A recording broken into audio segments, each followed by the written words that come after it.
Hello, hello, we're live. Pete's Packs here with our April 23rd live stream. So, sorry we didn't stream yesterday. It was a little bit of a hectic day yesterday, so something had to give. So, oh, I need to fix chat.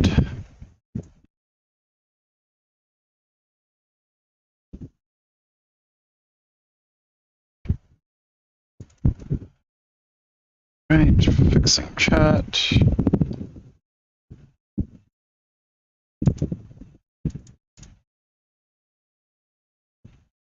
I really wish there was a good way to get that so that it wasn't thing I had to do every single time. But I have yet to figure out how to do that. You'd think it would be easier. But... Wait, did I put anything trade binder from when I was trading the other day? Don't think so.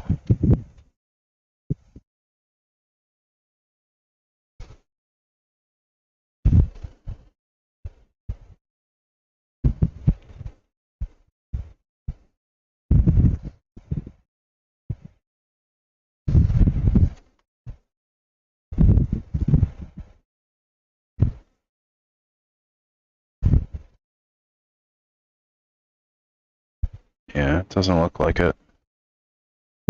Oh, that's not supposed to be there.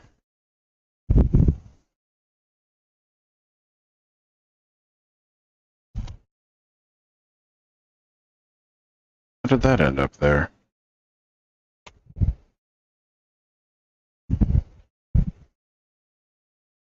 Should be back here for me to put up with promo stuff later on.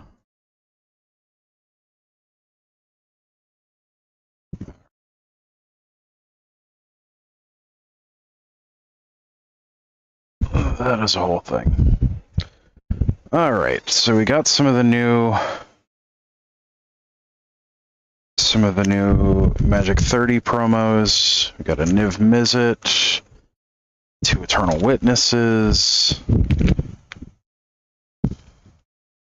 We ended up with a whole bunch of the Buy a Box Omnaths.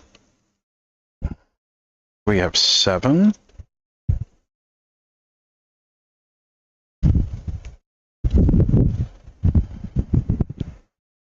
Oh, wait.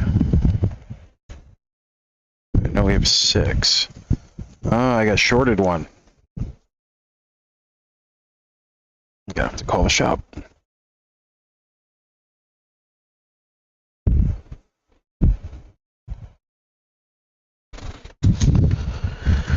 Okay. That's the thing. Alright, M30.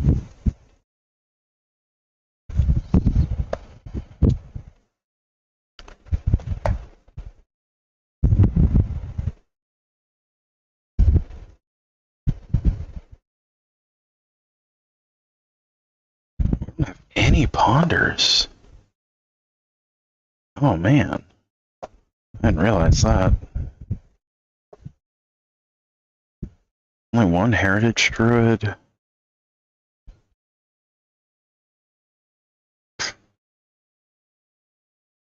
I think I did end up with a nickel bolus that I traded for. Yes, I did.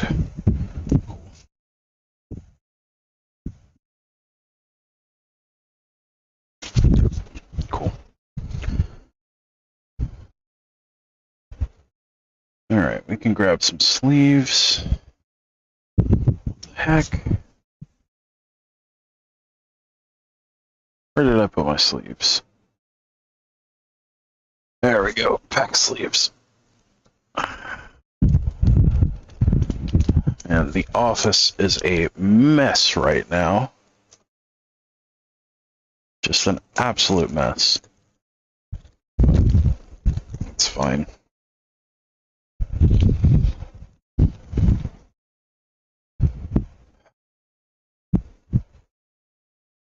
Is that the trade stuff? That is the trade stuff. That's what I was looking for.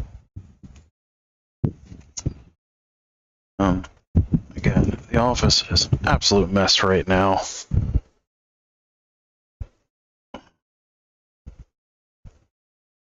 Come on.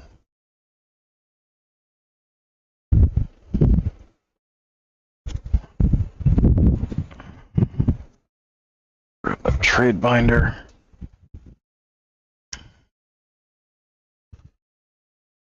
Get some stuff into it.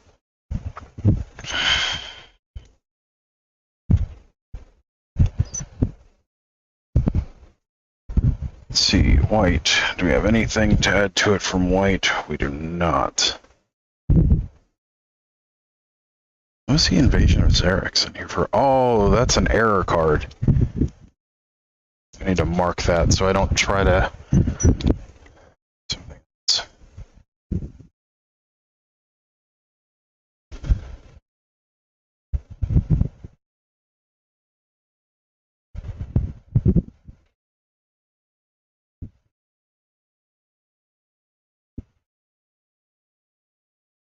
I need to put that with the other error cards. Okay. So much stuff going on. We have a blue thing. Our blue is completely full.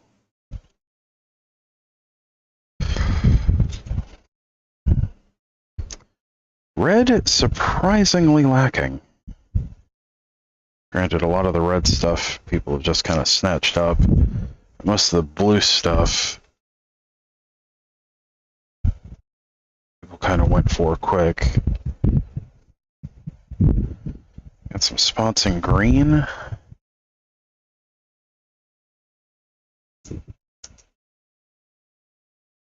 Borderless Arborea. Up.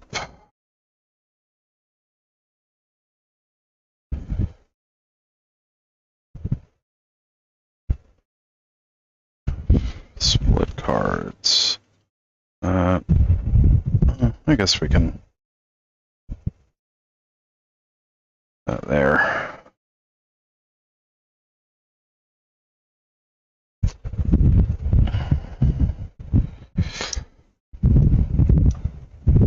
Some of these a little less sought after than they were when I put them in here. For instance, at the time, that was the only way to get foil Mana War, other than very old promo. Alright. He's up. Oh, to fill out very important parts. We've finished our plain nickel bolus, or our regular nickel boluses. I shouldn't say plain because it's anything but. Which then leaves us with 4 Emerys to pick up.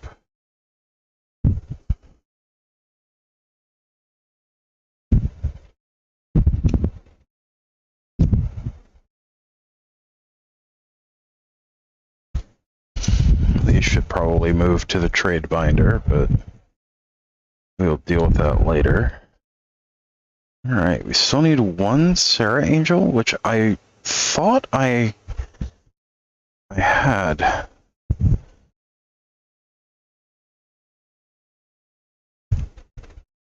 A Windfall. Okay. 2002. Exalted Angel. Could go right here.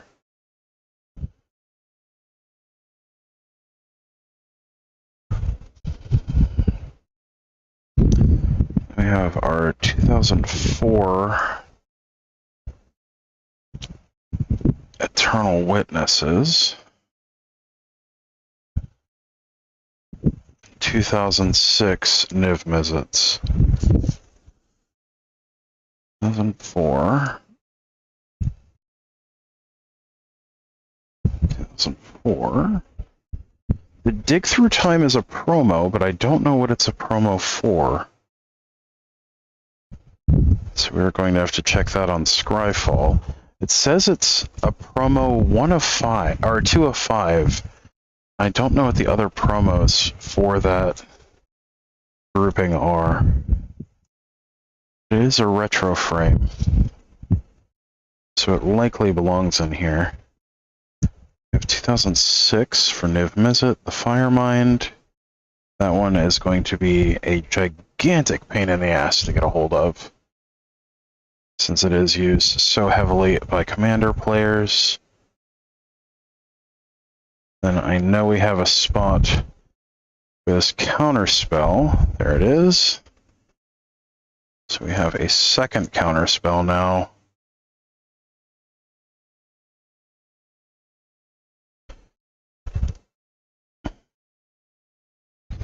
We have 1 extra Wood Elves. I believe we have an extra Wall of Roots also.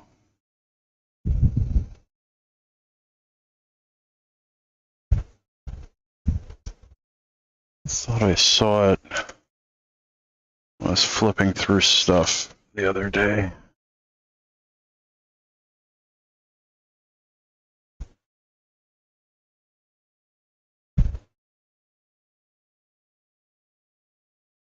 I feel like that's Tradebinder stuff too, but I'm not sure.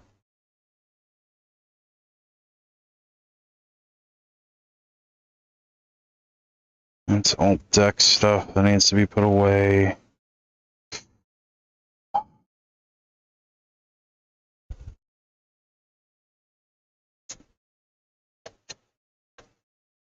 Which is great. This is a bunch of promo stuff that likely needs to be put up. I've got 2 Slaughter Singers already.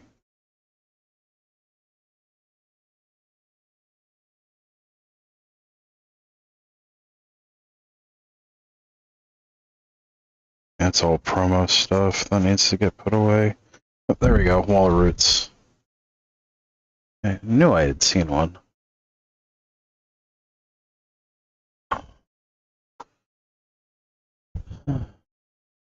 Extras. Dig through. What is the dig through time from?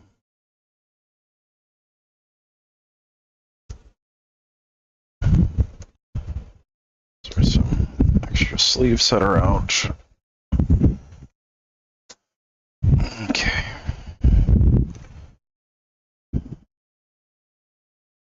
March of the Machine is going to be interesting. There's a lot of stuff we did not get playsets of.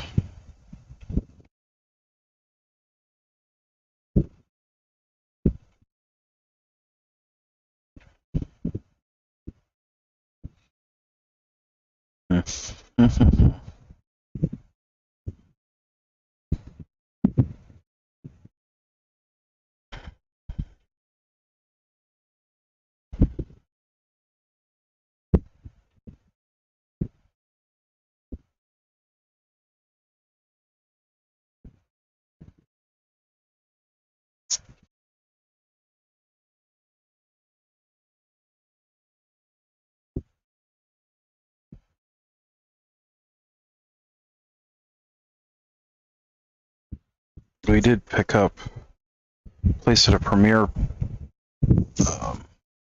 Play. Who's it? What's it's? Already can't remember the name of it. It's a thing. Let's see. Let's find out where this dig through time is from.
chat. Here we can go to Scryfall.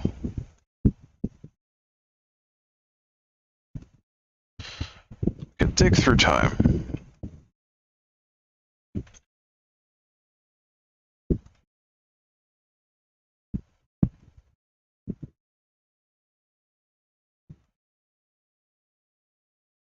Dig through time. Alright. That is apparently from the Love Your LGS that's the Love Your LGS promo from 2021.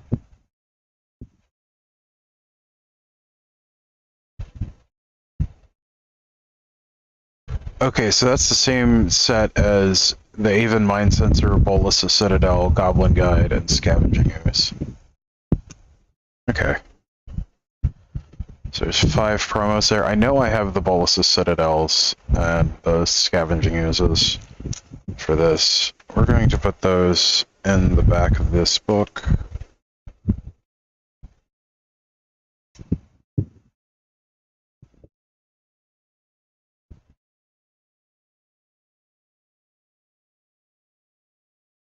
And then that also had the Rice Bowl promos and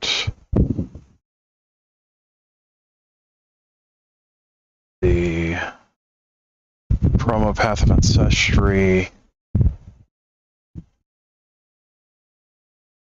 Yuriko, and Zoncha. So the Chinese Zoncha and Yuriko, and the Japanese Orb of Dragonkind. 2 different Orb of Dragonkinds, I guess. 3 different Orb of Dragonkind.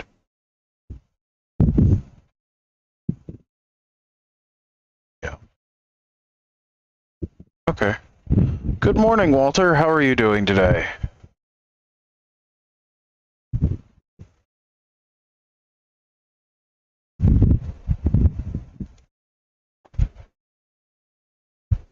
We're going through and assessing what is left of the Magic 30 promos that need to be done. Apparently I still need a Sarah Angel, which I was certain that I had, and I'm not sure what I did with it. I remember trading for one. And then I got 2 at the event, and I bought 1. So I should have 4. Doing okay, what about myself? I'm doing alright. Today's a good day. Trying to get some things organized. The office is an absolute mess. But it's okay.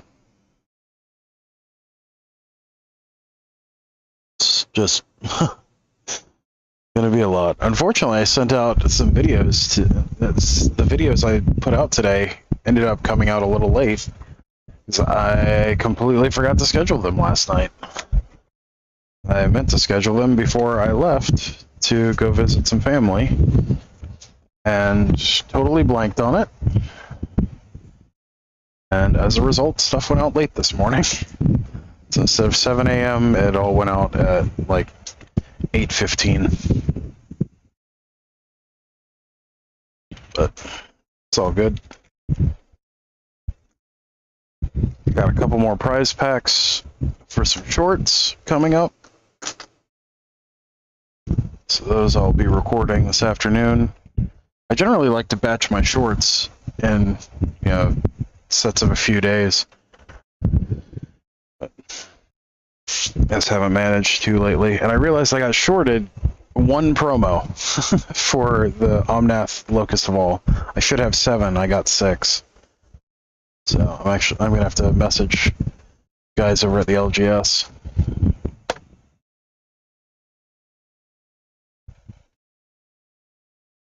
So that happens sometimes. They may have just not gotten enough of an allocation.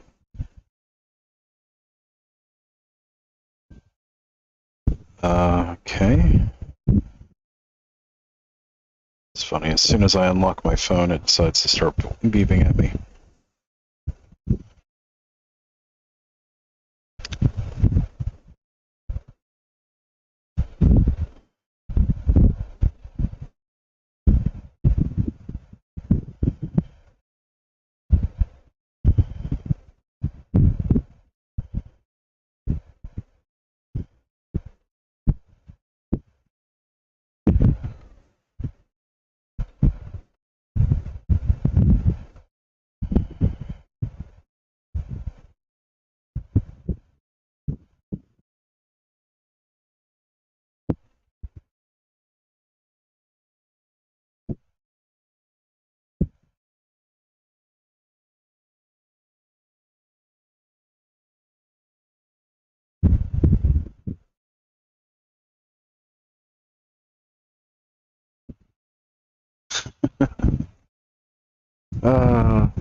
Texting the owner of the LGS, or one of the owners of the LGS, being like, "Hey, shorted me a promo."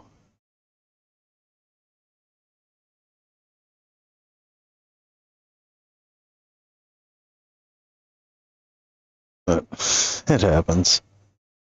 I'm not worried about it. It's not like that promo's worth anything either.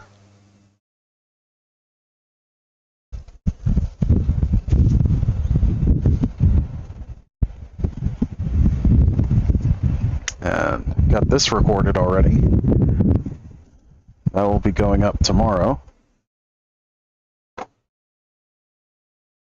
Which I need to make a thumbnail for it.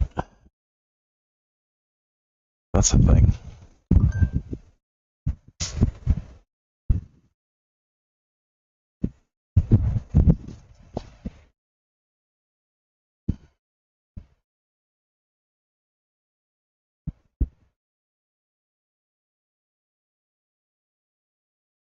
Alright.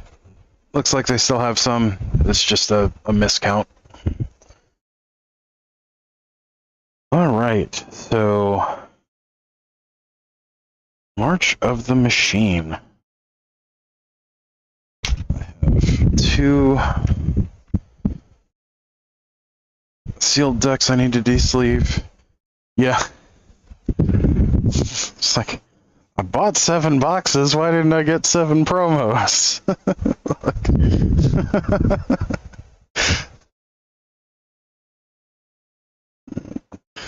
Someone miscounted. It happens. At least it's not like Ikoria, where the promos came in late and then they forgot about them, and they got shorted on promos too. And since I was one of the first people to pick up my order, they didn't have the promos when I picked mine up, and then when they got shorted. And when I came back the next week, because I was working out of town at that point, they'd given away all of the promos except for one. So even though I got 12 boxes of Ikoria, I got 1 promo.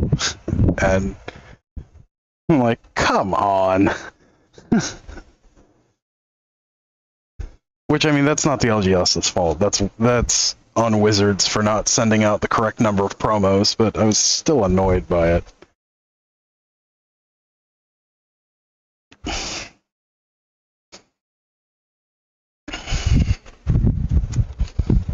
Oh, this is more stuff I need to put away. Oh yeah, I picked up a pair of Murktides. I forgot about that.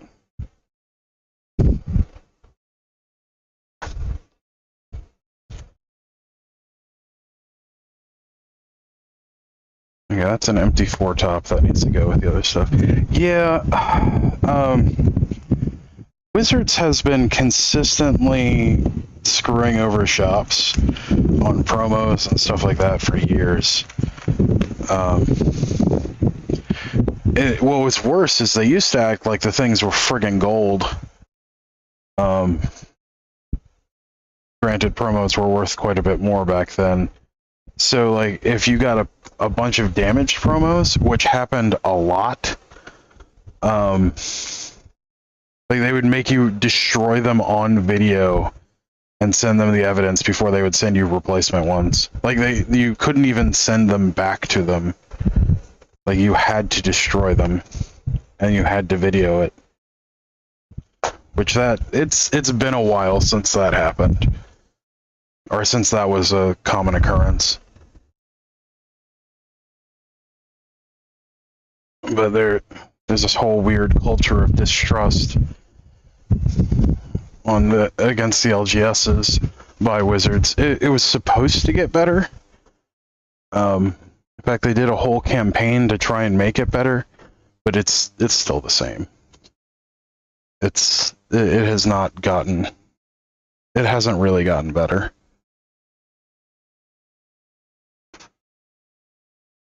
Oh, there's my binders for Midnight Hunt and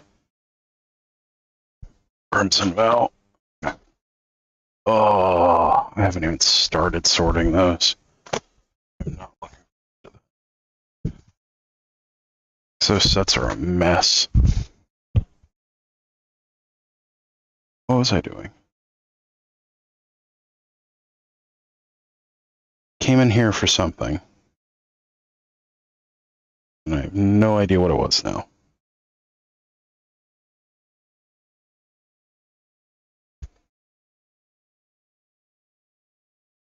Oh, there's a whole set of textless promos.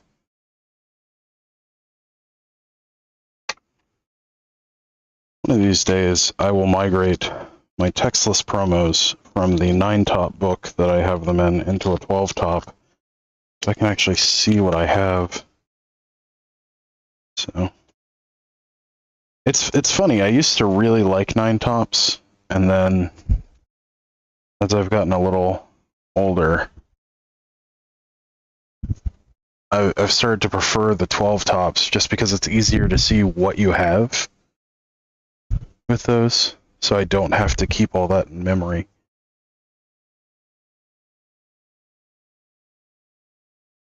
What was I looking for?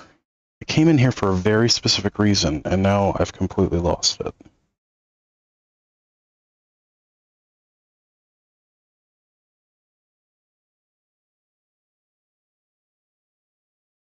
That's so annoying.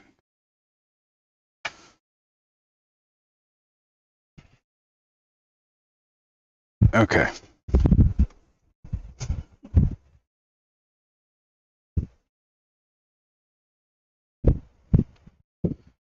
Yeah. Well, we found another promo, or we found another ball lightning.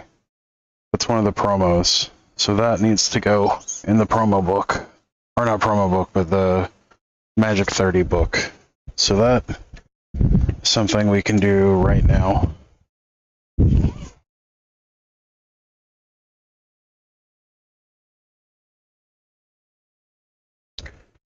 So, something. Still don't have a foil Shivan Dragon or Mishra's Factory.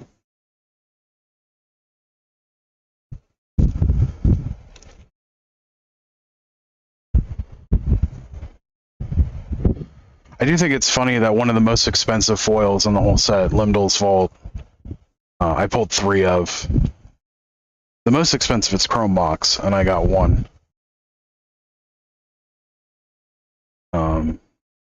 I didn't get any Ponders, though.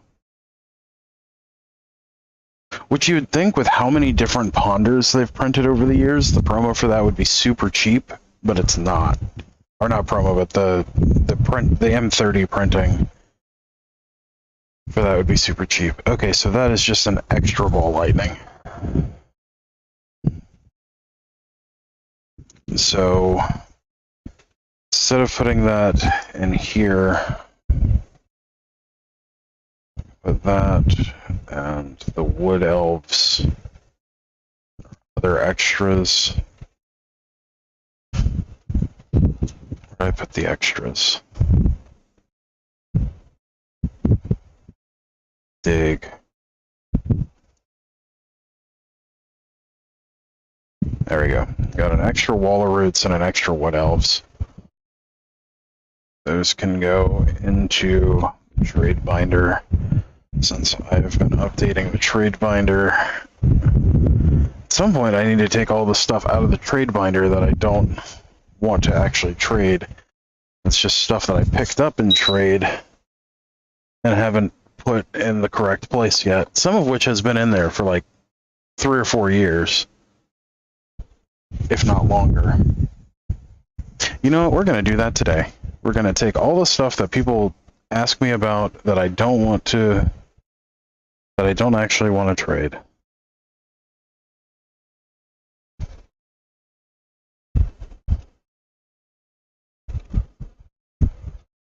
Oddly enough, is none of that stuff. The Evelyns, I bought those to fill out our empty spot in Streets of New Capenna.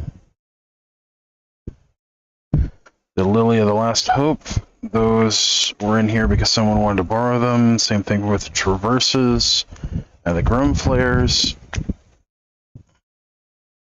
the promo Dark Confidant that I won from Store Championships. Doesn't need to be in here.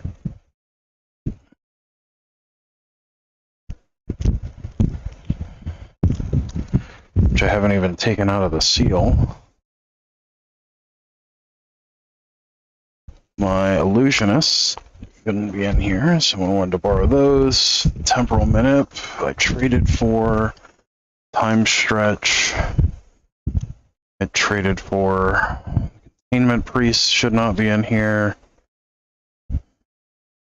Should be a playset of them. Not sure what Axis is doing in here. This whole page shouldn't be in here. This was stuff that I picked up for a couple of decks. So, it's a pair of Ancient Tombs. Sphere. It's 3 spheres. That was to finish off a playset. 3 Metalworkers. That was to finish my second playset. Winding Canyon. That was for a Commander deck, I think. Let's see, that finishes my second playset of Null Rods. Scroll Rack. That was even for Cursed Scroll. Or some deck, I don't even remember. We've got promos. Let's see, Archmage's Charm. It's from the same event as that. So was the Recruitment Officers. Let's see, Flame Slash shouldn't be in here. Should the Goblin War Chief, which that was actually in the trade area read earlier. I don't even know why that was in there. Surge Engine shouldn't be in here. 2 Braids shouldn't be in here.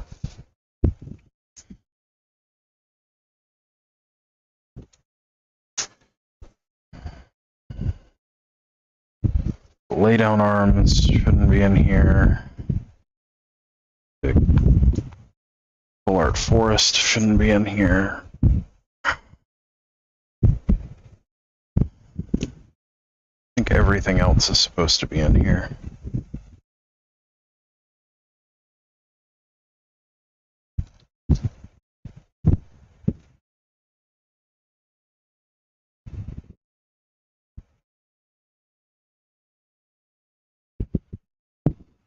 I mean, some of this stuff shouldn't be in here just on principle, because it's just crap, but...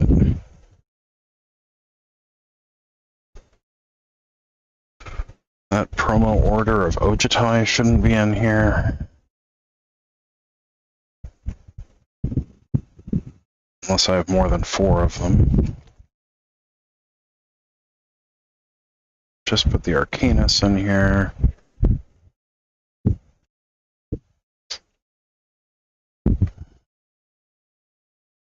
I need to go through and reorganize a lot of this stuff.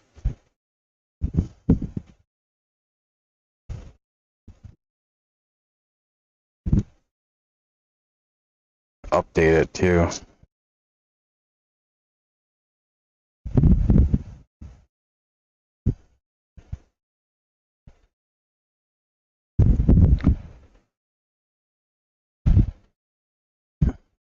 Can anyone guess when the last time I really updated this trade binder was?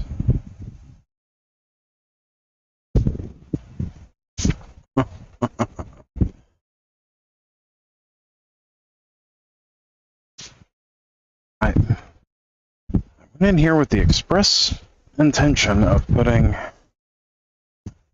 those promos in here, and then I didn't put the promos in here.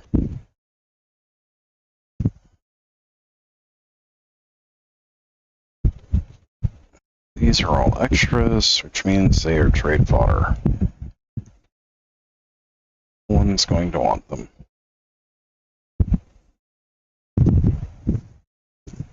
Okay. There's a whole stack of stuff that needs to be put away at some point. I will not be doing that right now because I don't know what I want to do with all that. So, that being said,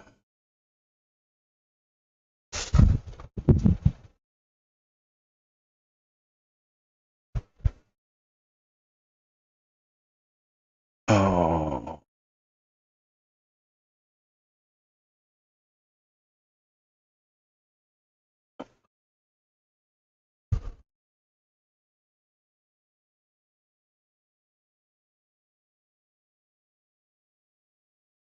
I just had those.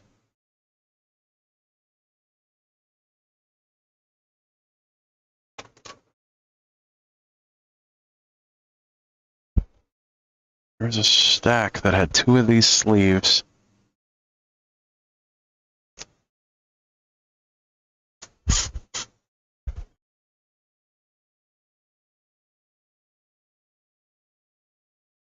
Oh, there they are.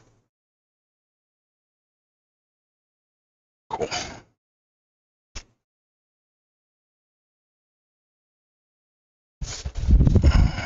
Five, 10, 15, 20, 25, 30, 35, 42. Okay. That can be put in a pack for sleeves.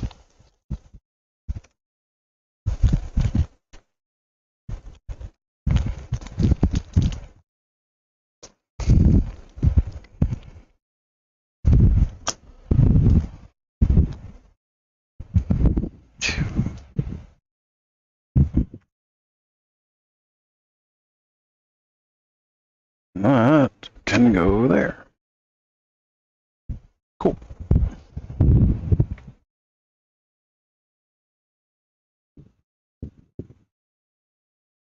So I got trade stuff kind of updated. Got some shmoo on the front of our binder, apparently. That's nice. Okay, trade binder goes back in our bag. So we always want to have that with us.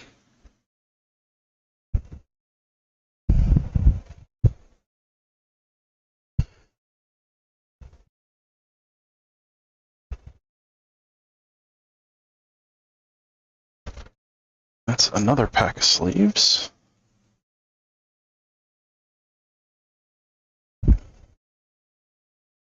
Let's see, we still have 6. We still have 6 foreign grab bags to get through. So that's fun.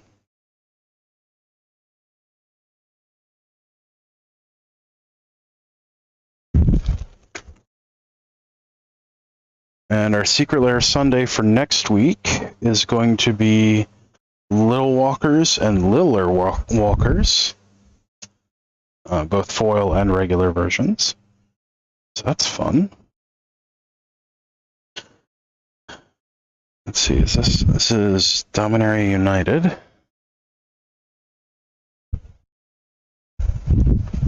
So that needs to move. That is unassigned. Let's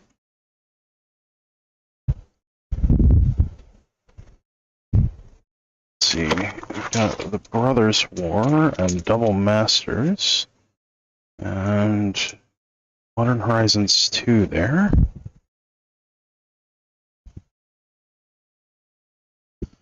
So this needs to be closed up.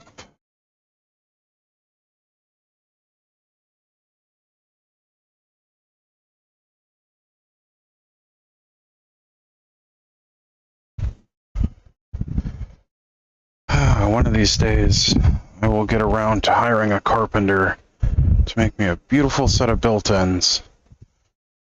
Or I will do it myself. I really don't want to do it myself. But I also don't really trust someone else to do it, so kind of between a rock and a hard place there. Alright, let's see. This is all... That's all stuff from the list. That can go with all the other stuff from the list.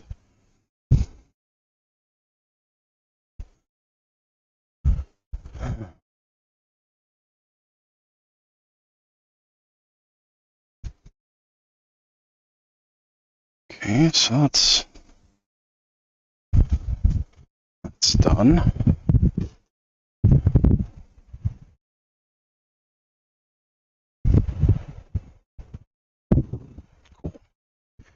I'm not sure what the cool was in reference to, but yeah.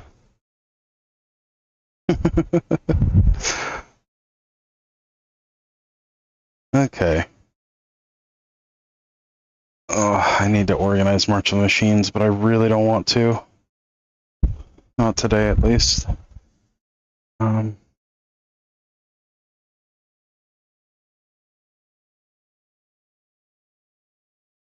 Got like 6 things I really need to get organized, but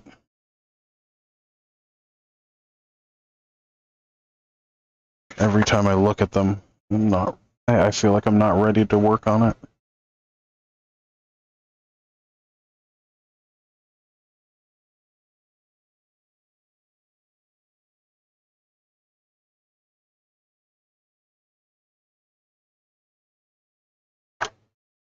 Gross.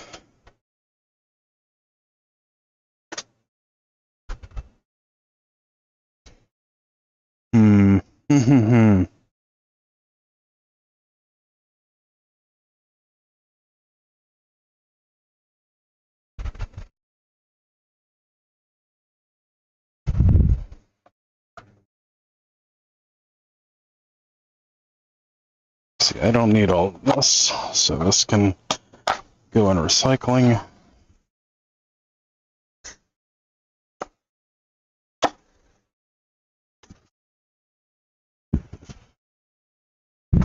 Okay. Oh, that was one of the longer boxes. Man, I should have kept that. Oh well.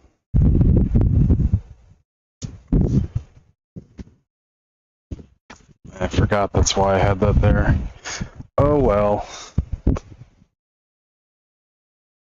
It is now recycling. So Walter, what did you think of March of the Machine? And did you get a chance to see any of the leaks from Aftermath?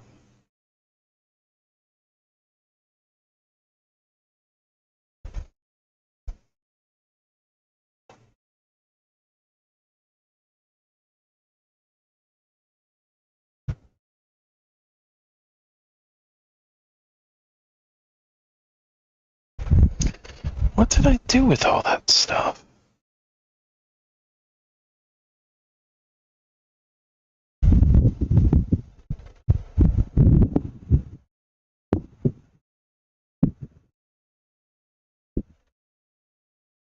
Got a whole row of rares from March. Did I put that in here? I did. Okay, cool.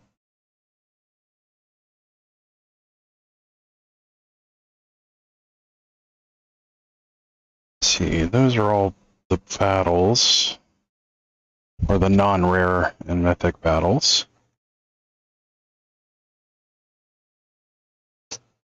So that has its own back there. These are commons and uncommons. These are commons and uncommons.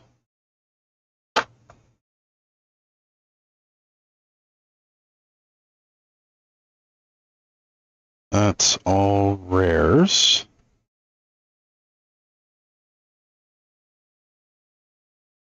Wait, so did I end up with 2 Elspeths or 3?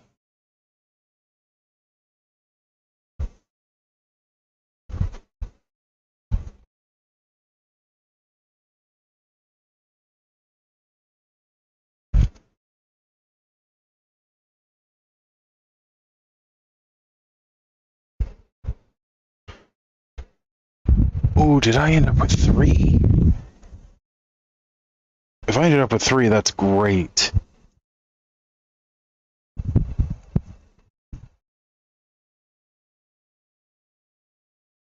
I think I forgot to mark an Elspeth that I pulled.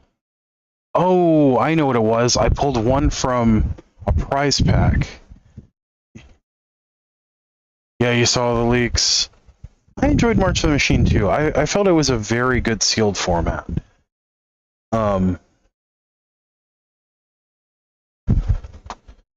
Yeah.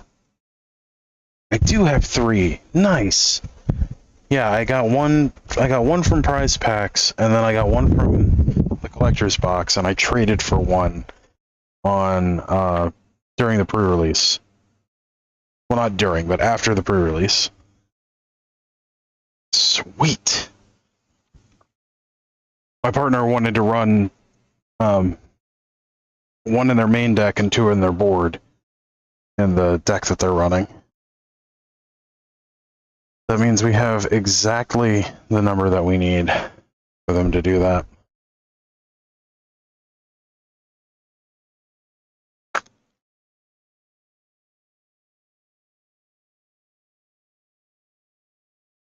Sweet. Love it when a plan comes together. And by plan, I mean completely random chance.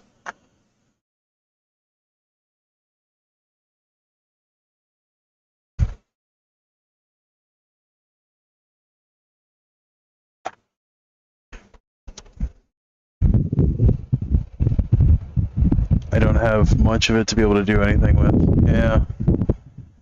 Oddly enough, like, so I opened a case, plus a collector's box, plus 12 prize packs.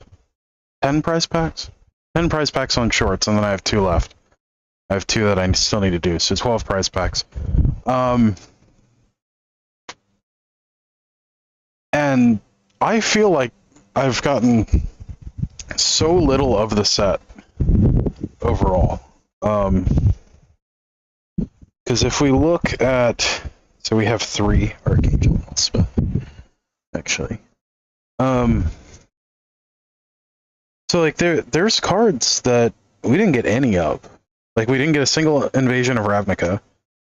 But then there's a bunch of stuff that we only got 1 copy of. And it just, it feels weird. But like you'll notice, March of the Machine, I think it has 85 rares in it. 85 rares and mythics. That's the secondary side. Like it's got this, it's got the same number, I think, as, yeah, it's got 2 less than Phyrexia All Will Be One, it looks like.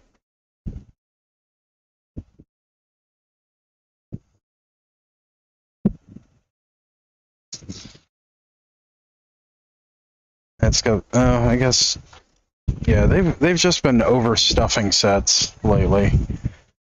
It's like Dominaria United, Phyrexia All Will Be One. If you compare that to, say, Magic Origins, you'll notice there's like extra 15 rares versus Magic Origins, and Magic Origins was a core set. Oh, my girlfriend is going to drop almost 2,000 on the loader pre-release? Wow. When is that? Like, I feel like it should be coming up, but I have no idea when it actually is supposed to be. And I'm hoping I'm going to be able to drop a fair bit on it, but I don't know. The money situation is starting to get a little odd. So, because I have been off contract now for 7 months, 6 months, 7 months, something like that. So And we have pretty significant outgoing amounts. June the 23rd. So in 2 months. Yeah, 2 months from today. Wow. It's closer than I thought.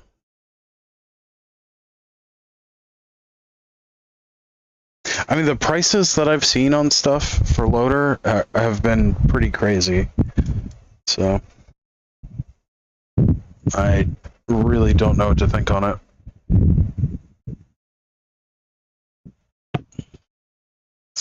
But we will see.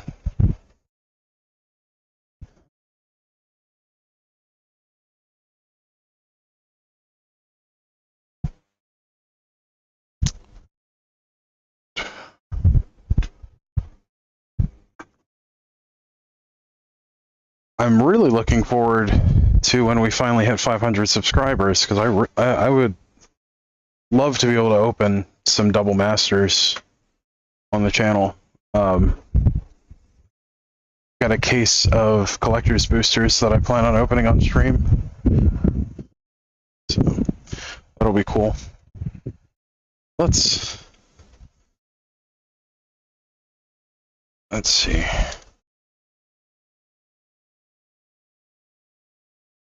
That is all commander stuff. So we can separate that off. I got 3 of the emblems for Teferi's talent. That's nuts.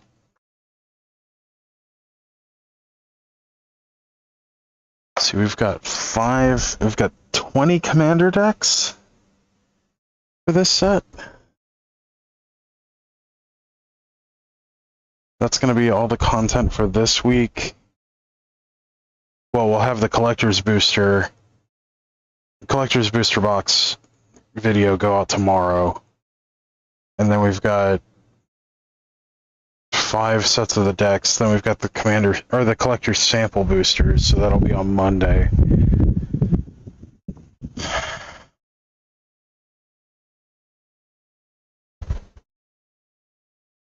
Why does it feel like there's so much to do and yet nothing to do at the same time?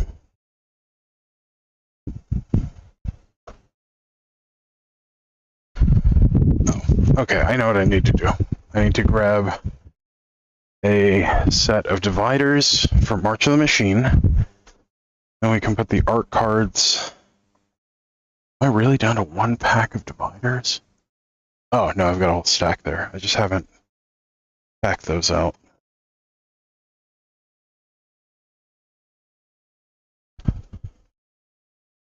Oh, I was worried for a second there.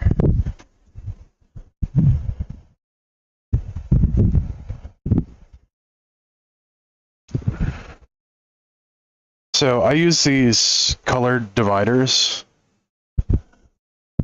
that I've ordered from, I think it was through Amazon. And that's how I keep everything, sorted out. We've got, Wooburg, of course. Wooburg, and there's gold for, or yellow, multicolor, orange, brown for artifacts, green for lands, then pink for tokens, and light blue for foils. And then I use a couple of just plain ones to separate out the commander cards and the art cards. So that's a whole thing. And the challenger decks that they do every couple of years come with really great dividers too. They're paper dividers instead of the stuff I normally like, but they're still good. Okay, so we got a whole block of foils that go in there. Foil divider. We've got our tokens. Token divider. Cool. And battles are going to be their own thing. This set's so weird.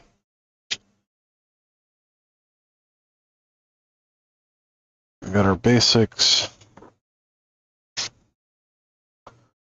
We'll get that divider. There weren't really many non-basic lands on this set, were there?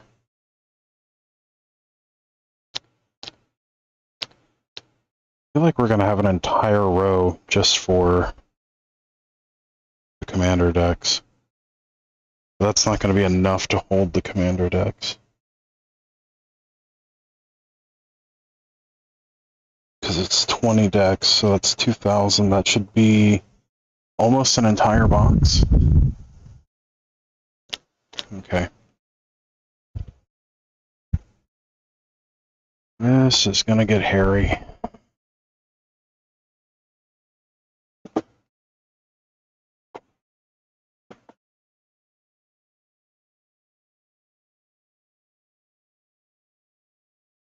So then once we start splitting stuff down to books, most of that'll clear out.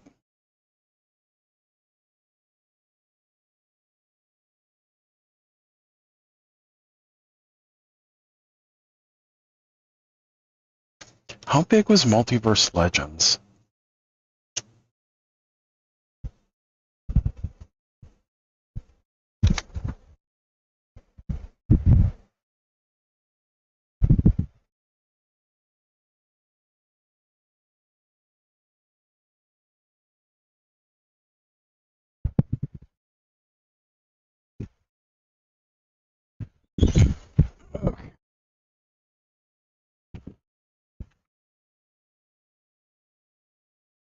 What did you think of Multiverse Legends?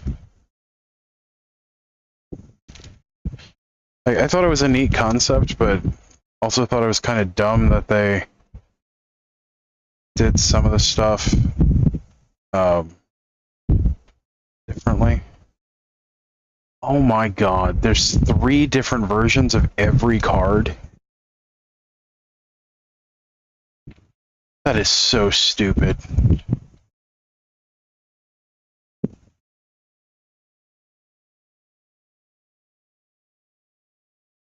It's 195 cards.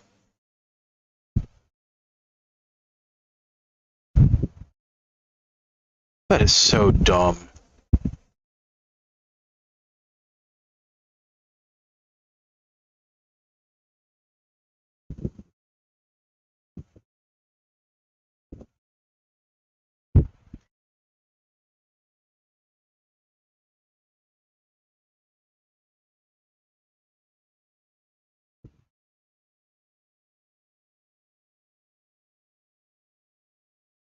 That is so dumb.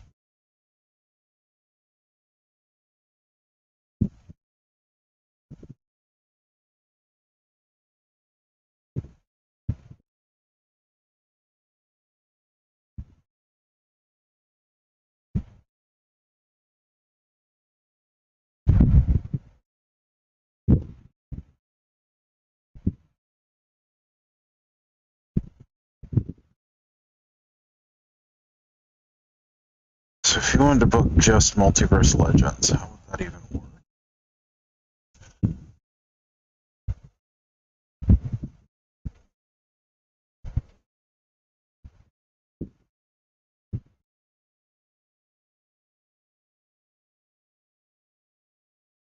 So you have 65.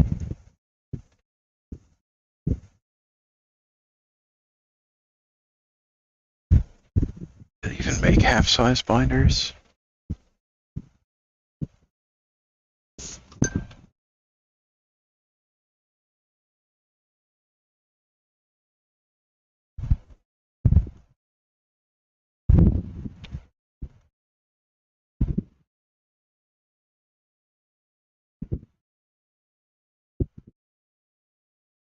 Let's see.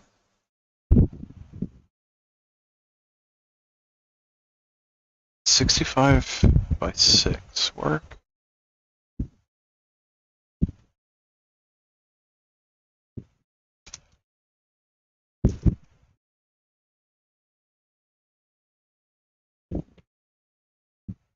Okay, so our 12 pocket binders, 480 cards.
There's so much less than all the others.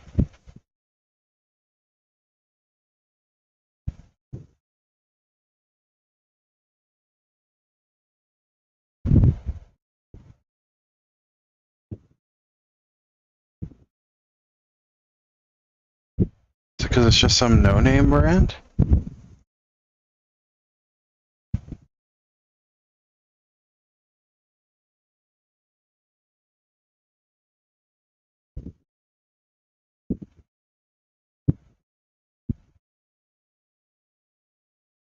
It's so strange.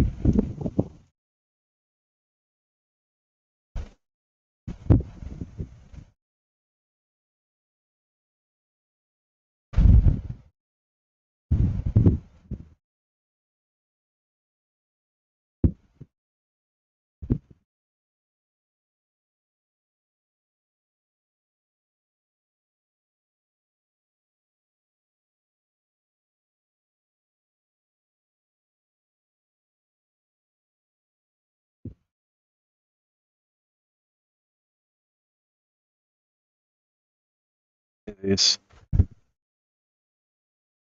are considered a very good value. Coupon. Wow.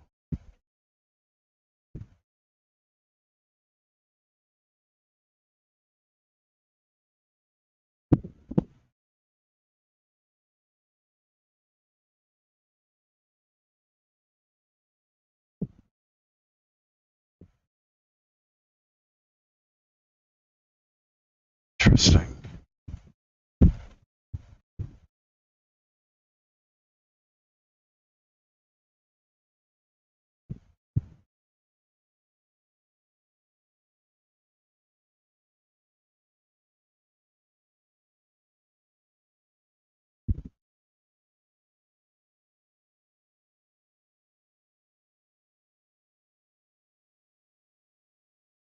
This thing.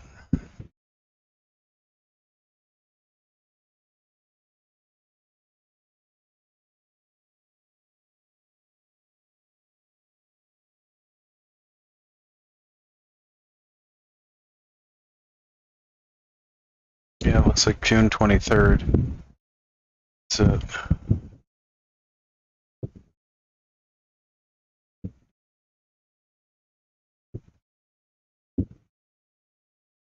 Jeez.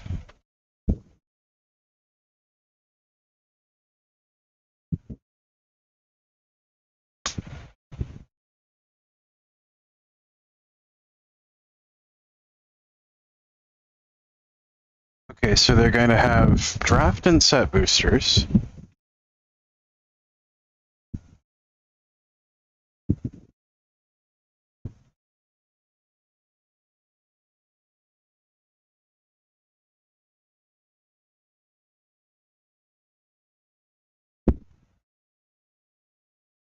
Then they have the bundle.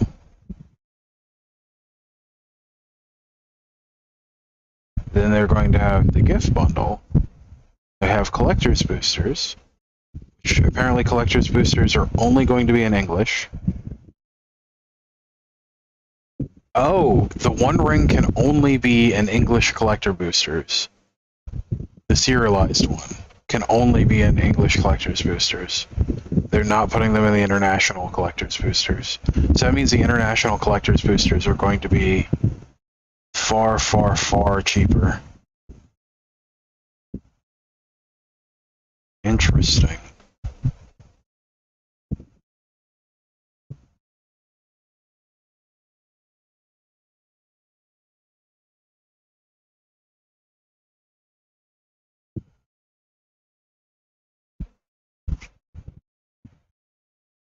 Wow, Aftermath boosters are already just dumping in price.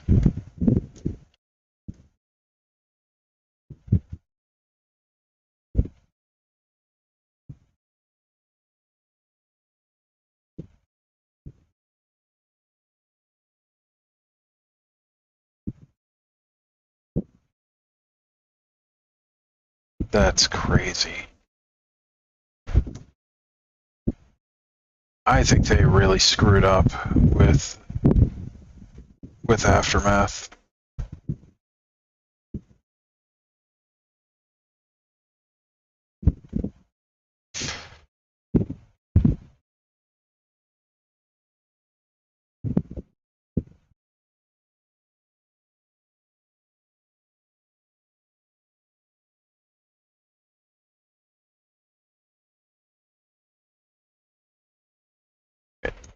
That's enough looking at Amazon.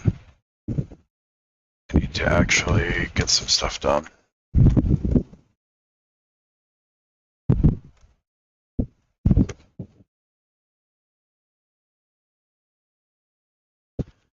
So we got that.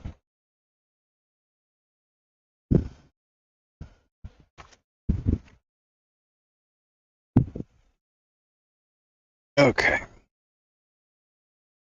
Let's start getting these things organized.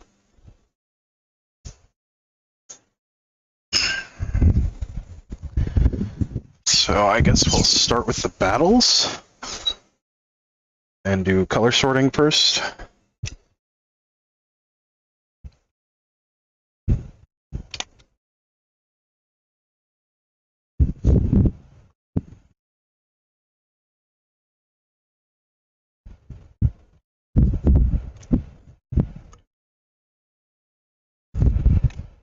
So,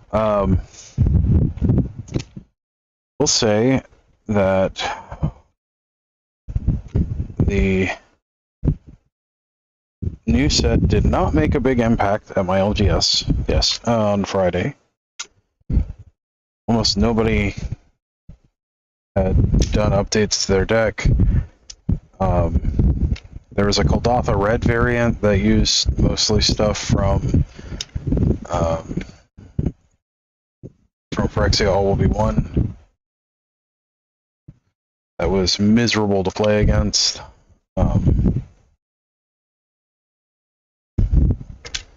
Reminded me heavily of Koldatha Red from Scars of Mirrodin, which hated playing against that back then too, but it was somehow more irritating because they had a 2-drop lord instead of a 3-drop lord. A few other things. So mono red is very fast right now, at least that version. Draft was rocking at your LGS. That's cool. Unfortunately, my LGS, my LGS has a pretty solid constructed scene. Draft has been dead there for years, unfortunately.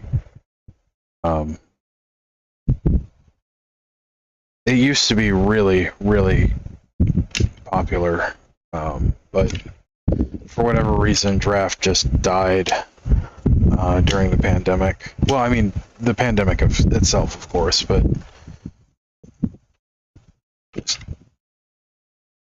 draft is pretty much dead at my LGS, which makes me really sad because I love draft.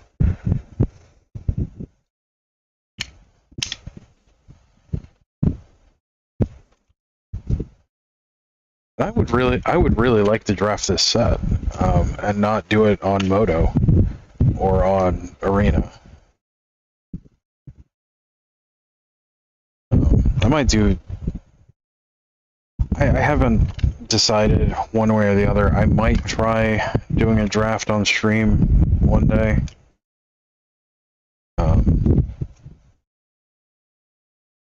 I don't know how I feel about it.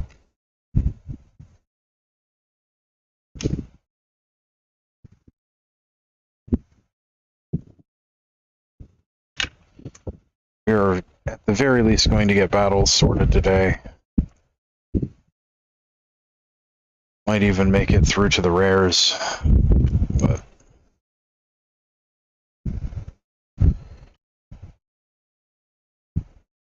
really interested in seeing what kind of brews we can come up with.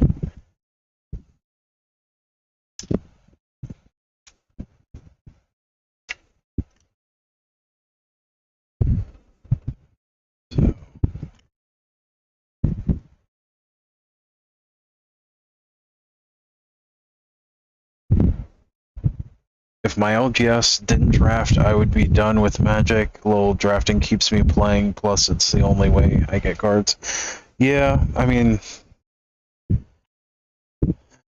I used to be like that. Then drafting, our drafts were only firing like every other week. I mean, I've always done big purchases at launches, but that was for different reasons. That was also before the whole Commander First Design methodology that they switched to. Back when drafting was fun. I mean, drafting is still fun. I mean, like, drafting now versus drafting then, there's no comparison.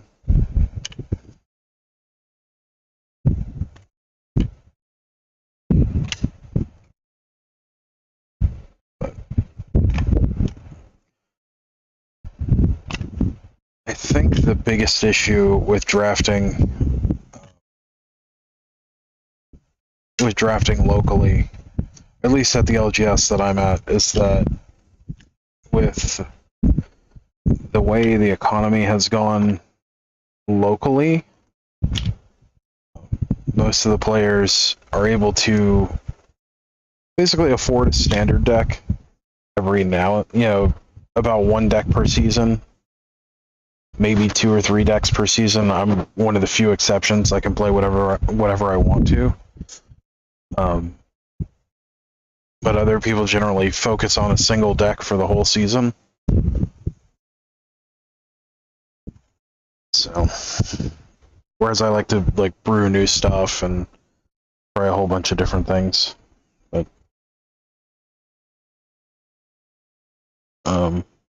yeah, that's a whole thing.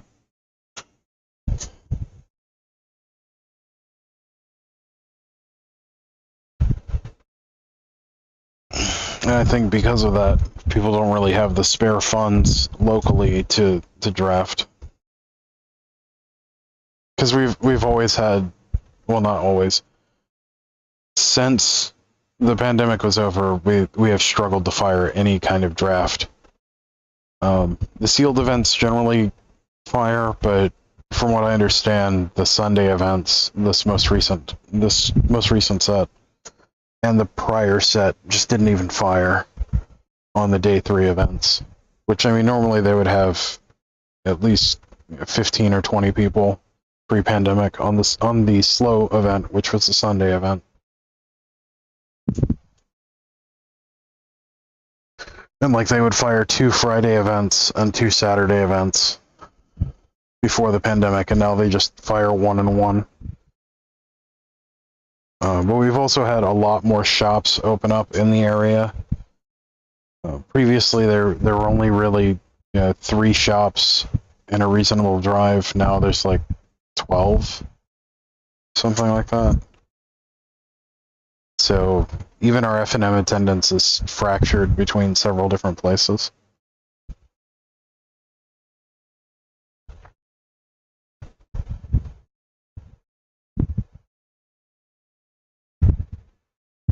But we have a pretty regular crew at our shop, and it's a good bunch of people. It's a couple of people that get on my nerves, but that happens everywhere. I think that's kind of unavoidable.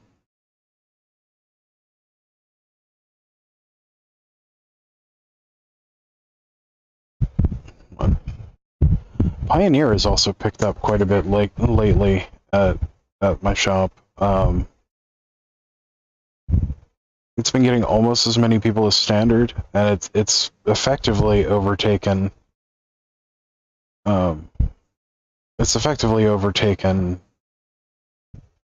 Modern at this point at the shop. We also used to have a really huge Modern crowd. Yeah, that many shops it's hard for an area to support that many shops. I mean, if it were if we were talking about Chicago or New York, a very large city, I could see it, but I mean, High Point is not a huge city. It's not even a big city. It's a medium small city. We've got about 20,000 people. I think Greensboro, like we get players from Greensboro.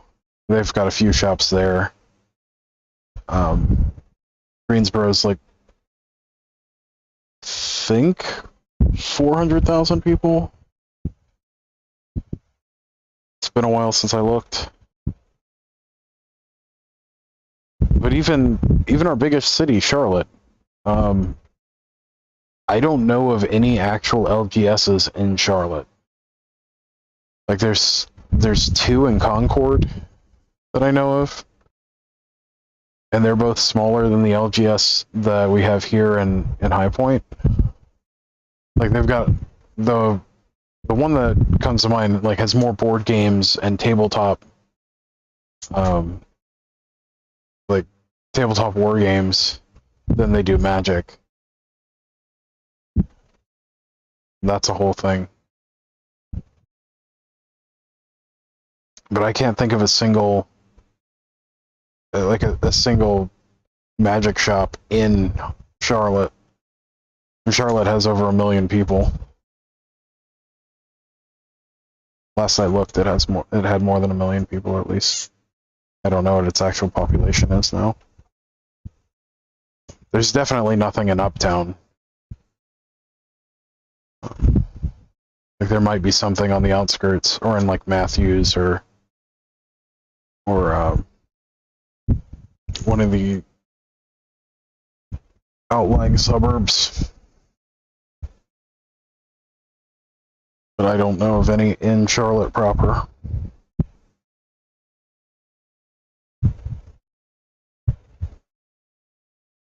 Which is funny because that's also where like our Grand Prix, like there's been like three, maybe 4 Grand Prix in Charlotte, and they're all at the convention center. And it's always packed, but then there's no actual LGS in Charlotte. And then like Raleigh and Durham have like Atomic Empire and a couple of other just huge shops. Like I would love to get something, I would love to open something the size of Atomic Empire here in High Point or Greensboro. That would be amazing. Like they bought out an old, like an old department store or something like that. I think it was a Sears, might have been a grocery store, and the whole space. I mean, it's a massive, massive LGS. And they've got like a bar, and like they've got a food area, and they also do comics and war games and tabletop stuff and board games. Like it's like having an LGS the size of a mall. It's humongous. And I love it. But it's also like an 1.5-hour drive for me. So, not really a place that I go often.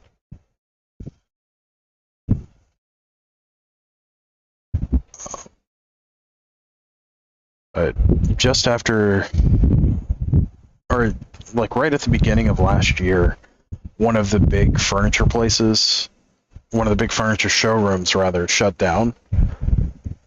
And they have like a 200,000 square foot showroom area that's for sale that I genuinely considered buying.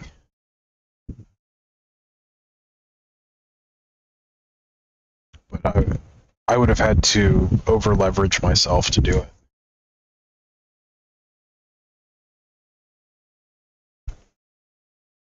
But that's like the ultimate dream, to buy like a place like that or a property like that instead of leasing it, because leasing would suck. But get a place like that and just convert it into like a gamer heaven kind of thing.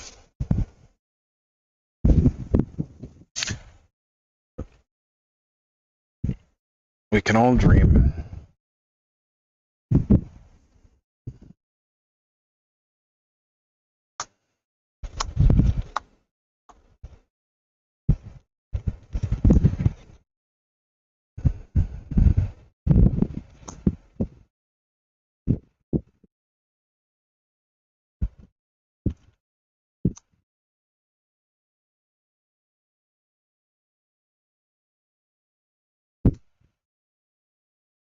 Both of the uncommon battles for white are 2 and a white. Interesting.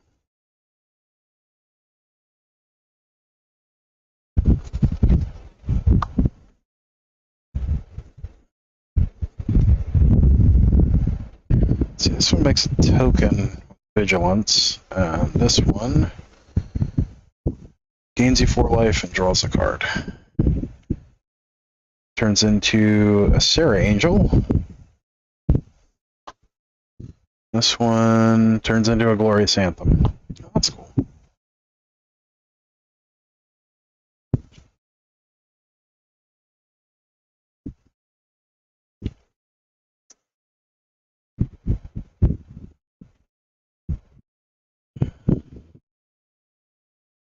Sleeves out.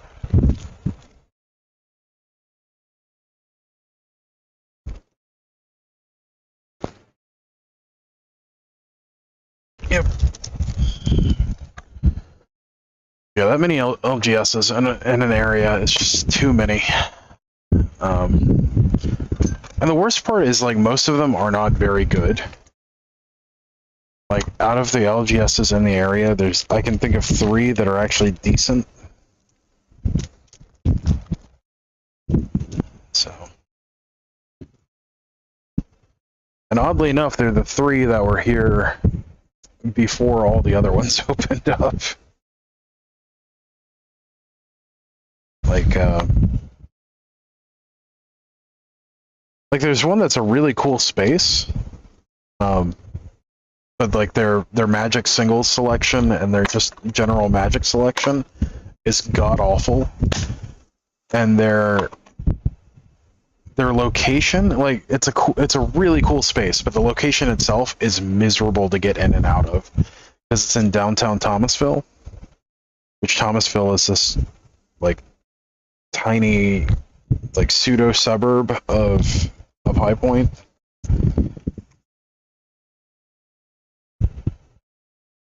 It's so bad.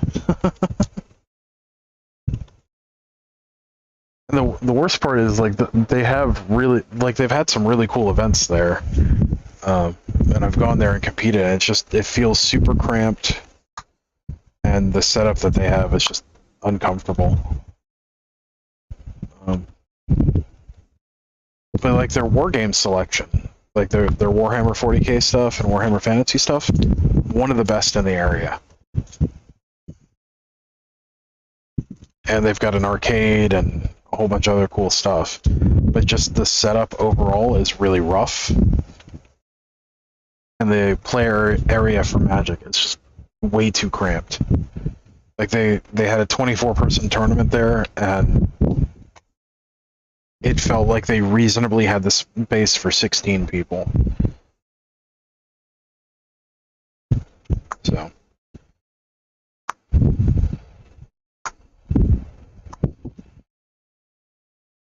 And the owners are really nice too. Like, and they've got some cool events there, but it's just such a cramped space. Which is odd, because like they realistically have the space, but because of how they've divided it up, it doesn't work well.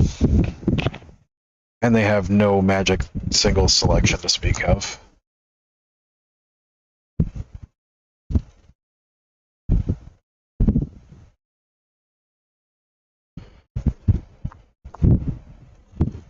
So it's a thing. Also arguably closer to my house. But again, because I don't like the setup, it's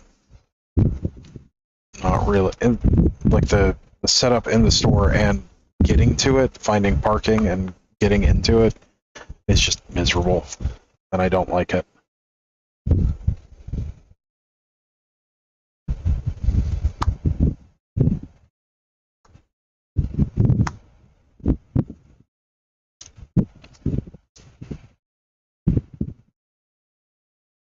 It's like Gaming Underground, the place that I go. Yeah. Well, I mean, the worst part is they have the room if their facility wasn't split in half. Like it's split long ways, and on one half of the wall you've got an entire arcade that's about twice the size of what it really needs to be, and then you've got the main sales floor area on the other, alongside their play area. So like their play area for Magic is less than a quarter of their total space. And you also have an entire sales floor in that area and displays. And like realistically, if they moved the arcade section to where the Magic play area is and just made the whole arcade section the Magic play area, their layout would be so much better. And they would have a lot more room, and like the arcade area would make more sense. But yeah, and the worst part is like it's a really cool concept, and the people there are pretty nice. It's just their execution is not good, and it's too cramped, and they have no Magic selection to speak of. Their POS system is also garbage, but that's something most people won't even notice. Like they have no way to look up, if they have cards in stock. Their prices are like all over the place because they don't focus on Magic singles. They mostly focus on sealed product and like board games and other stuff.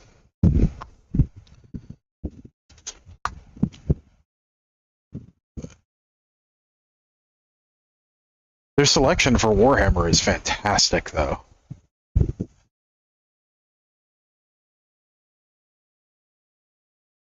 I have tried to talk to the owners there. They were not very receptive.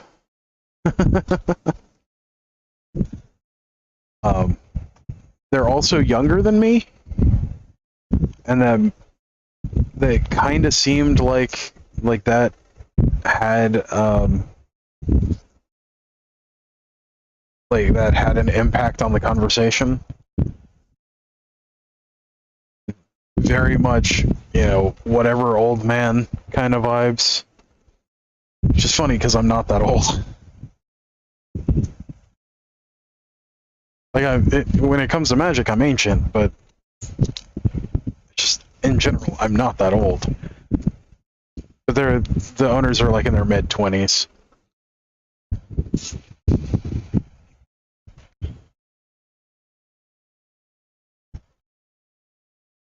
So that's all right.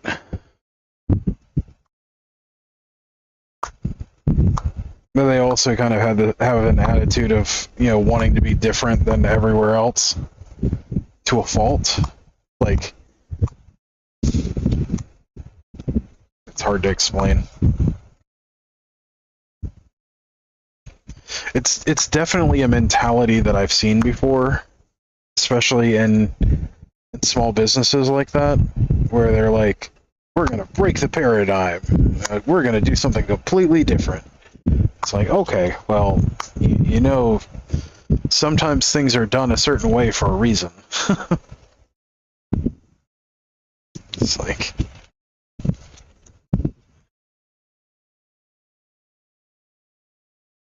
I do like that they have a really robust...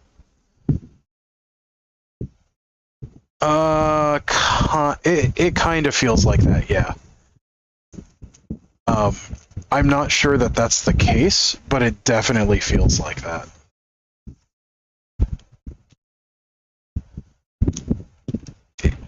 It feels like they're not worried about going out. It feels like they're not worried about turning a profit, if that makes any sense. Like it definitely has that kind of vibe. Like, why would we care about having a successful business? Like, we just want to do our thing.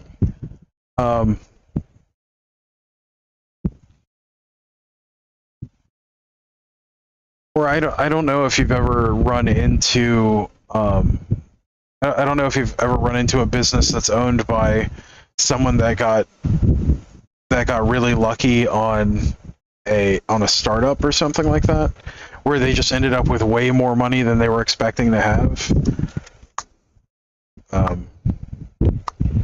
of nowhere, and they open up a business and they're like, I'm gonna do whatever I want, and it does not matter. And then the business eventually folds because they run out of money.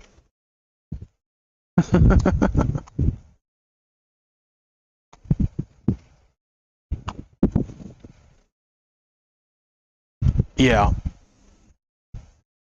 Well, so one of the best things that an LGS owner can do is being shrewd with money, but not stingy. Like being shrewd but not cheap, if that makes any sense.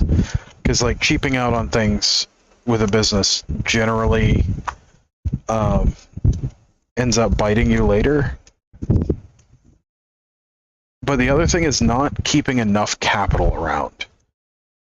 One of the most important things when running an LGS is making sure that you have enough working capital at any given moment.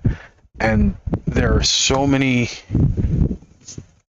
I've seen so many times, LGSs that try to work on a shoestring capital budget to where they don't have enough to pick up, big enough buy orders for new sets, or not being able to buy collections when they come through the door, or not stocking it. God, not keeping enough stuff in stock. That is one of the biggest things that I've seen. Like if a store can't keep basic things in stock, that's a death sentence, unless you have a really dedicated community. So it's a whole thing. Let's see, do we have all 10 color pairs? We have all 10 color pairs, don't we? That's annoying. Alright.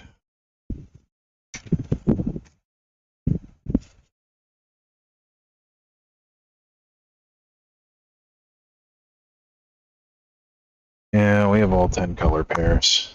Damn it. That is going to make sorting this so slow.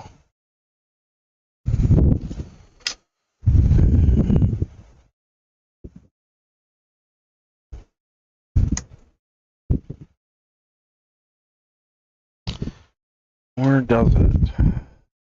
We do it this way. Just pull out one color pair at a time. That might go faster.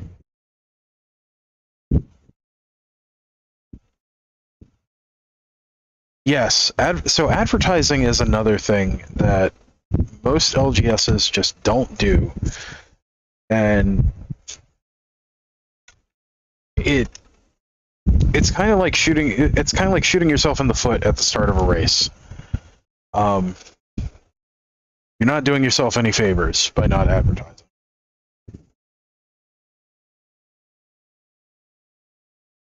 And it is surprising how many people don't understand that.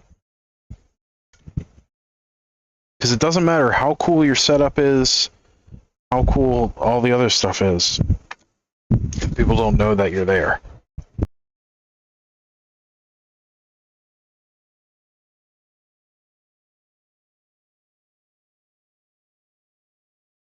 So, like, something that every LGS should do is have t-shirts. Give them out as prizes.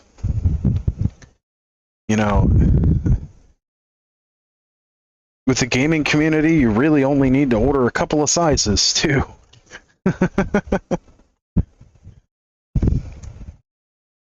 Like, having t-shirts, because that's free advertising later on. Pens. Having social media pages that are up to date. I cannot stress enough having them up to date. Having a basic website.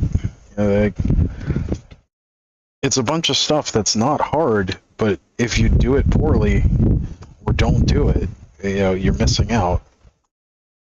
Having a searchable, having a searchable POS system is huge.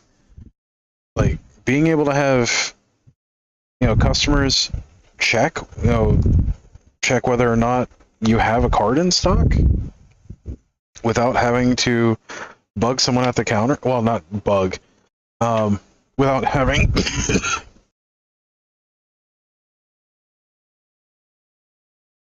without having to distract an employee, but also having employees available in general to process things is huge.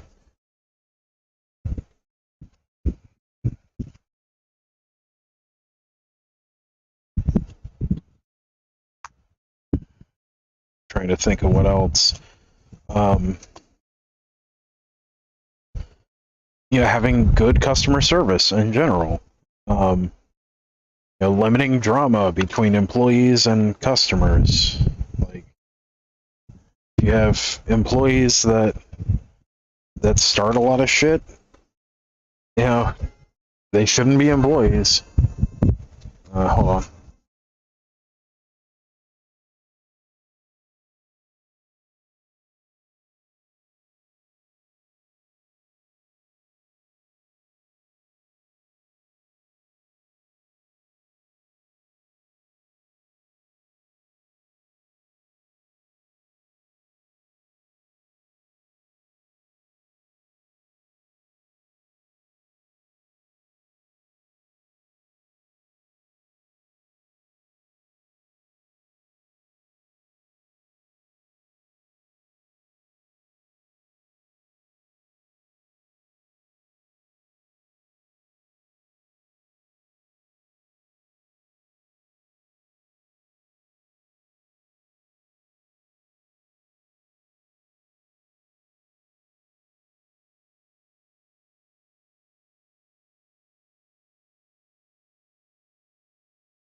Sorry about that. That was something I didn't want to have to deal with, but it is what it is.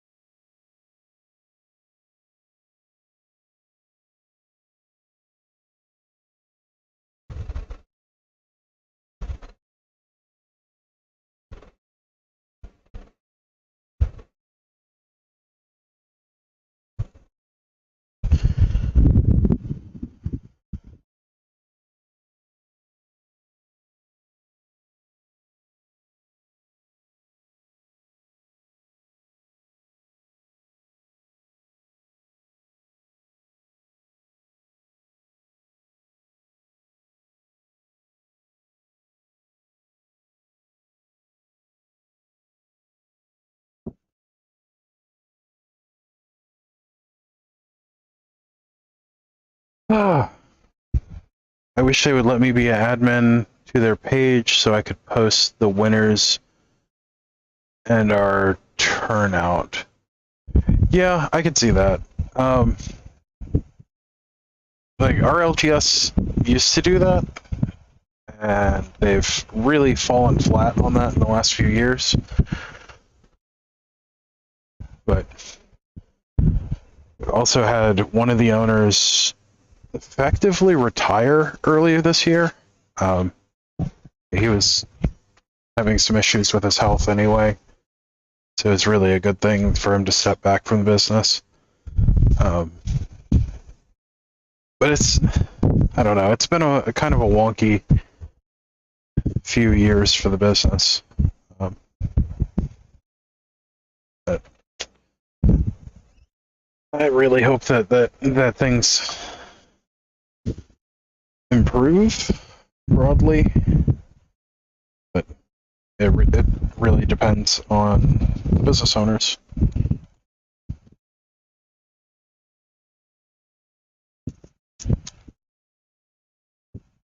Is that a playset? That's a playset. No, that was the one that only had 3. So this is a playset.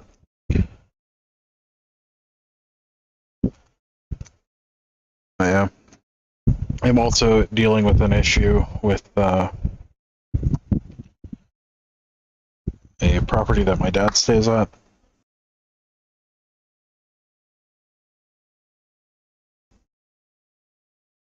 And renovations that need to be done over there. And we have an electrician that has ghosted us, and I'm not able to interact with the permit office without interacting with them. So that is fun.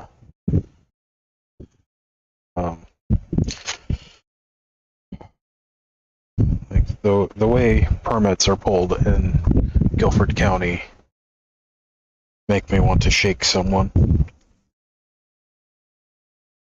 It is a whole thing.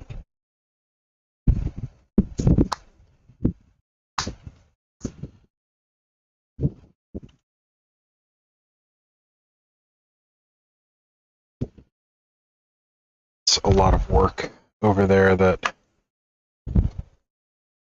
I need to get done that I just have no motivation to do. I don't like working entirely by myself on things. At least not things like that.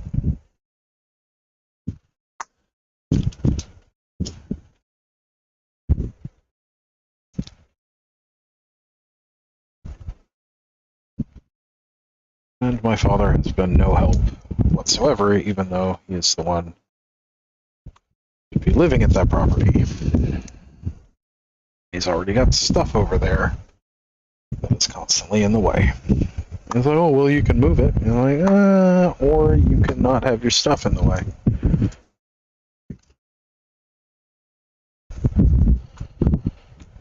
I don't know.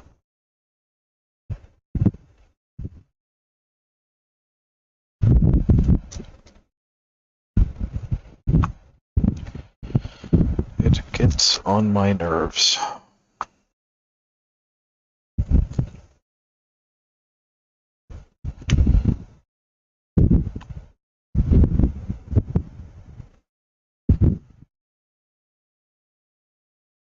So yeah.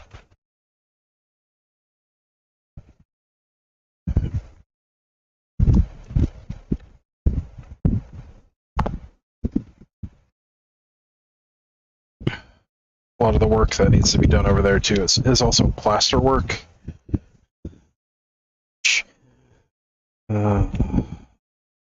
Being up on a ladder by yourself, doing plaster work, it's not easy.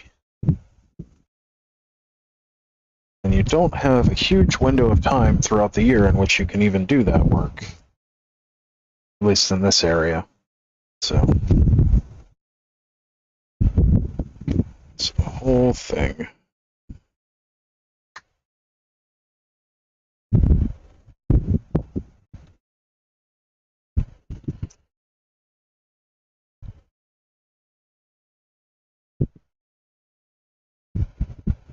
What does that flip into?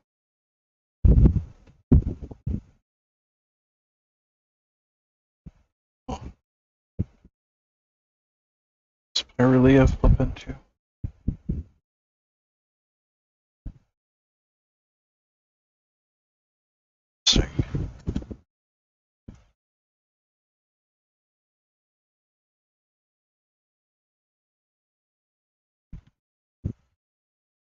Really want to do something cool with battles, and I've yet to see any deck lists that are using much of anything other than the Invasion of Tarkir.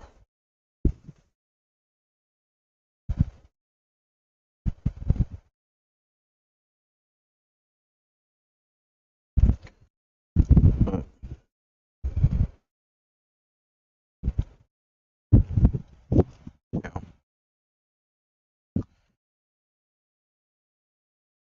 That's not true. I saw a list that was using Invasion of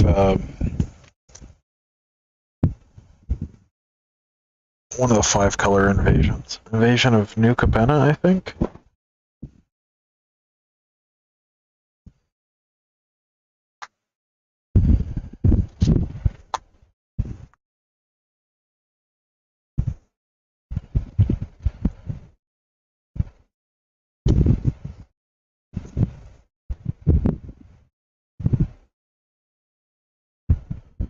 Yeah.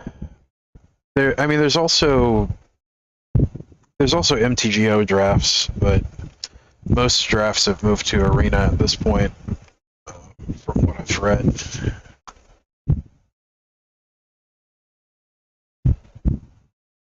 A dude ran 3-color battle and took first place with it. Like at FNM, or I'm a little confused by that statement.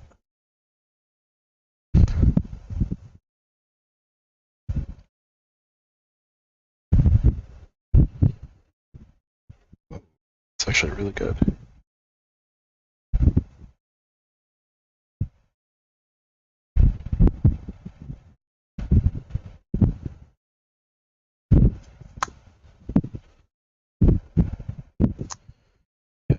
I need to pick up 3 more Invasions of Darkir. I only have 1.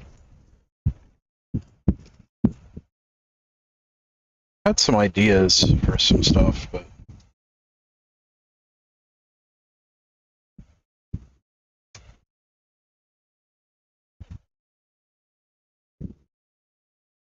well, yeah, I mean, draft battles are amazing. I'm talking about standard.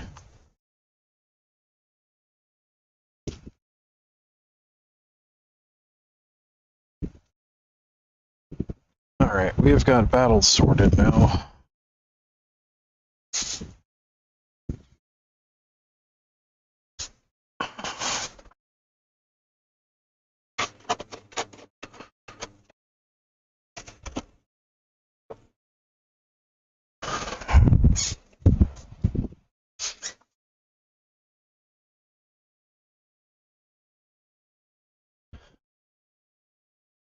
We were drafting Throne of Eldraine this week. I gotta learn about it.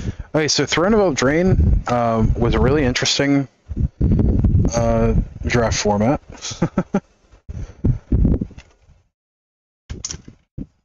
one of the most powerful cards you can draft in Throne of or the most powerful stuff you can do in Throne of Eldraine is with adventures and food. So you've got a couple of archetypes. You got green-black food, which leans heavily on food producers, of course, but is largely centered around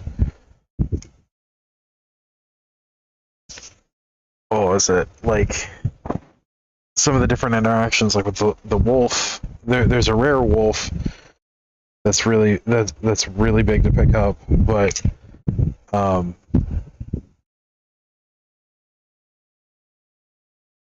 forgot where I was going with that.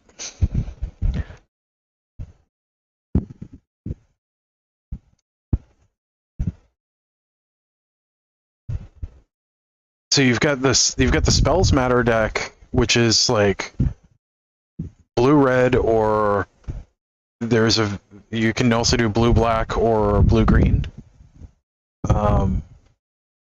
You've got Black-White Knights, or Mardu Knights, or Black-Red Knights. And then there's food, which is arguably the best archetype in the set. There was a really good there was a really good set of write-ups by Channel Fireball.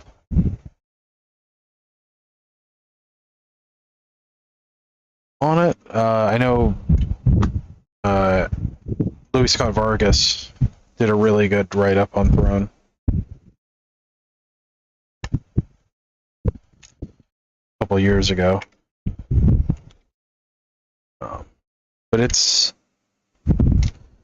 a relatively solved sealed format, or not sealed, but draft format. I'm fairly sure food was the best archetype in that one. Spells Matter was really strong too. There's also Adventure.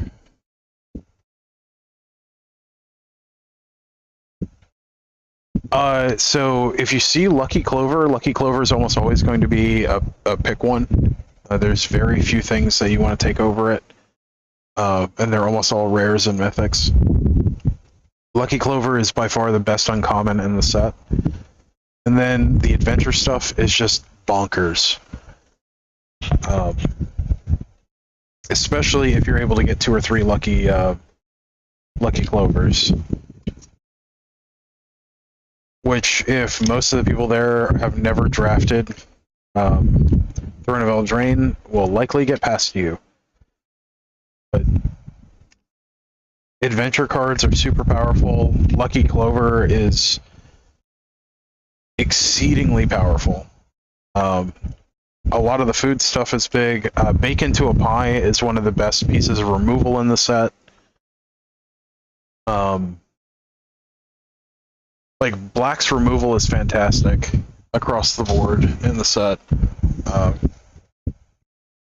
Which is why the black-green food is so powerful. There's some really strong fight mechanics. I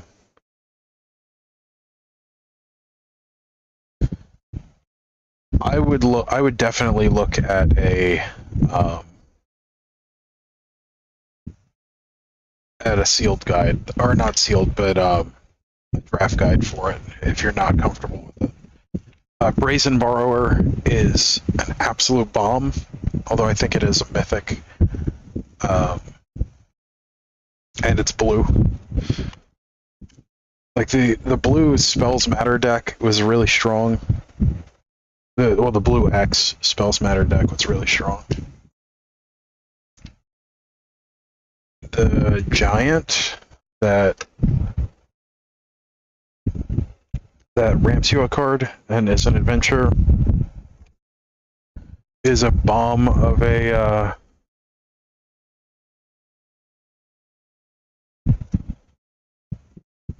yeah. The giant is an absolute bomb.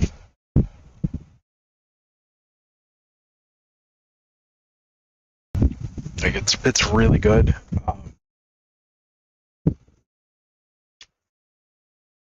trying like I apologies. I am doing this from memory, and it has been a few years since I drafted it.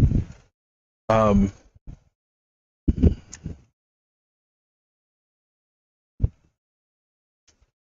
yeah, that's the stuff that comes to mind. Food was really good. Knights were pretty solid. Um, the Blue X Spells Matter deck was amazing. But you should have.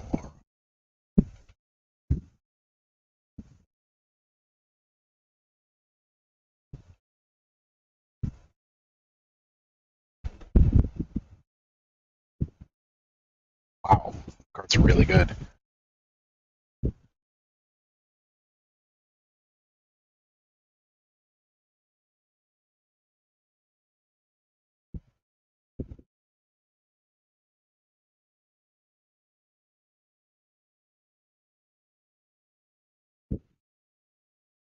Oh. Um. Yeah, I mean that's pretty much everything I remember.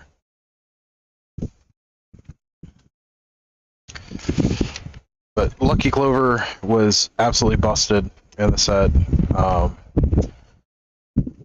like going Lucky Clover into the Giant takes you from 3 mana to 5 mana immediately, and 2 of that comes in untapped. Like this very, very powerful combination of cards.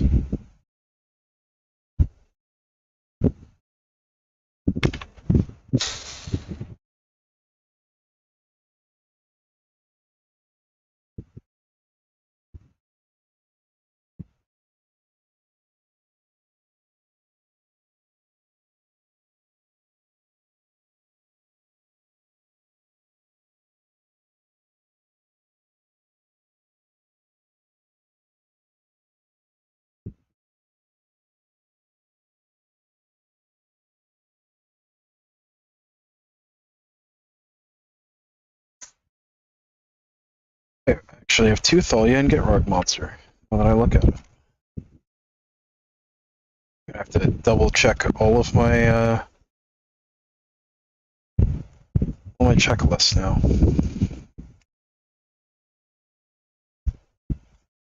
I hate how many different frames are in this set. It is genuinely irritating.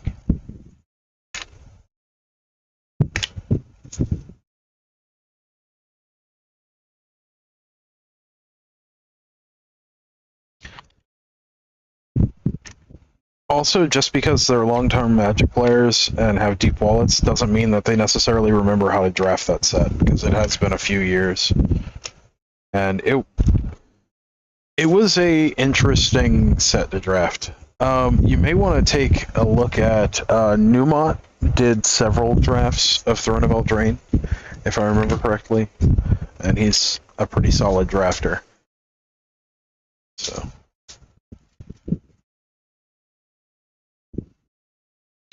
And I enjoy his content.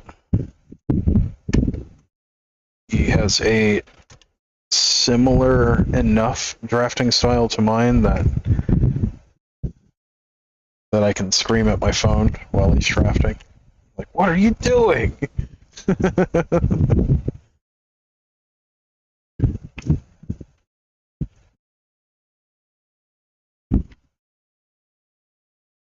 Now, the more I talk about this, the more I want to draft on stream, and I know I'm just going to do awful with it because I get distracted so much.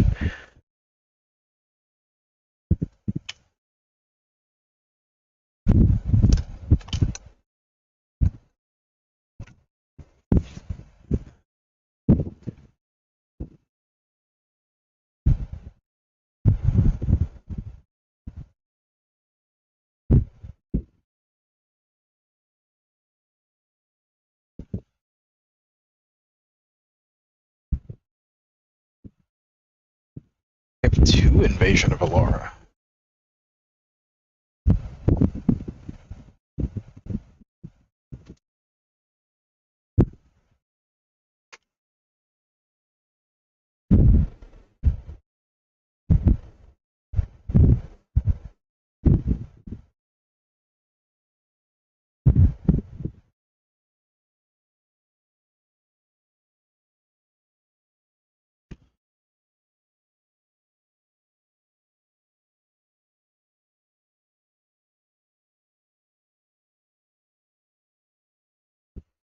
God, why do I have so many Ayara?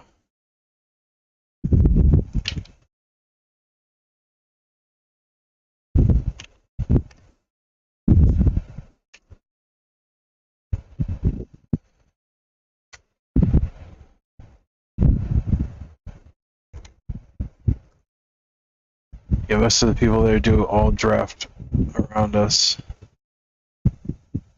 All the draft around us. It's crazy. They hit up every LTS around us. They even meet me.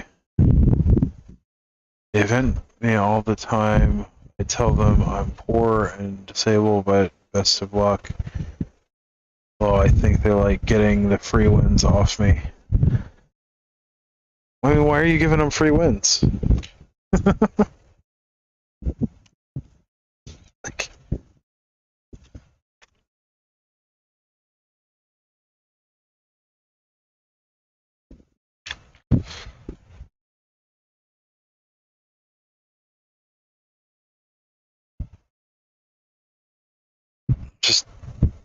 just means get better, I guess.